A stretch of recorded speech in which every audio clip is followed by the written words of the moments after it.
Vamos agora resolver essas equações, que são equações que aparecem exponenciais, mas que nós só conseguimos resolver se nós usarmos a função logarítmica.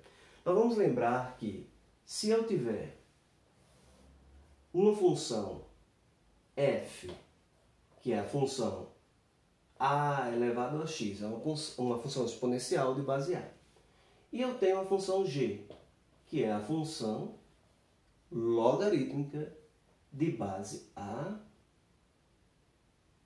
o que é que eu posso, por exemplo, assim, duas funções, se eu fizer a função composta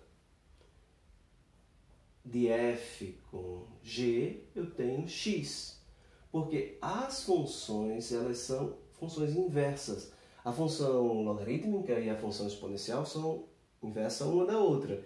Quando eu faço as duas compostas, elas se anulam e eu fico com a mesma variável, né? Se eu tiver função composta f com g aplicada em x, é x, porque uma é a inversa da outra, ou vice-versa. Se eu fizer essa composta e aplicar no coração, vai estar no coração, não muda. Se eu aplicar em x, dá x. Tá? Então, elas são funções inversas. Significa que se eu tiver, por exemplo, a do logaritmo a elevado ao logaritmo de base a de x, eu vou cancelar a função exponencial com a função logarítmica de mesma base e o resultado é x.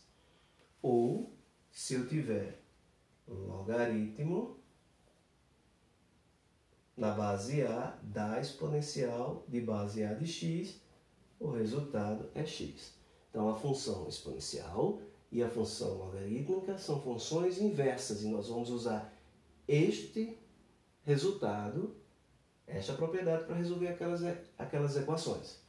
Então, em primeiro lugar, eu não consigo descobrir, reduzir 3 à base 2 para igualar as exponenciais, como a gente aprendeu nos vídeos de funções exponenciais. Como eu não consigo, eu vou usar, então, logarítmico. Como é que eu vou fazer? Eu quero descobrir o valor de x. O x está preso ali. Eu quero libertá-lo para descobrir quem é o x. Então, se aqui tem uma função exponencial, eu aplico a função que vai desmanchar ela, o logaritmo. Então, eu faço logaritmo de base 2 desse lado da equação e logaritmo de base 2 do outro lado da equação. Porque se essa equação é verdadeira, as operações que eu faço do lado direito e do lado esquerdo têm que ser as mesmas para manter a igualdade verdadeira. Então, se eu aplico do lado de cá a função logarítmica de base 2, eu também tenho que fazer do outro lado, assim. Então, aqui, a função logarítmica de base 2 se anula com a função exponencial de base 2. E quem eu tenho? X. E do outro lado, ficou logaritmo na base 2 de 3. Quanto é esse número? Eu não sei, mas é um número real. Esse número real é a solução da minha equação. Então, a solução é logaritmo na base 2 de 3. Se você tiver curiosidade, você pode ver na calculadora que número é esse. Mas esse não é um detalhe que nos interessa agora. Nos interessa descobrir o valor de x que nós achamos. Aqui, vamos fazer do mesmo jeito, só que aqui eu já estava com a exponencial de x pronta para aplicar e matar. Aqui eu tenho que trabalhar um pouco e posso, lembrando que isso aqui é 5 a menos 3 igual a 3. Eu estou usando a propriedade das potências. Isso aqui fica 5, 2x igual a 3 sobre 125, que é 5 ao cubo embaixo. Esse 125 vai para ali e esse 5 elevado a 2x, eu vou escrever assim, 5 elevado a 2 elevado a x, porque 5 elevado a 2 elevado a x é a mesma coisa que 5 elevado a 2 vezes x. Do outro lado ficou 3 vezes 125.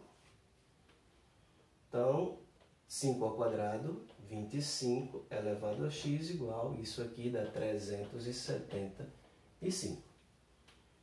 Agora eu tenho uma função exponencial. Aqui eu tinha e apliquei o logaritmo para matar.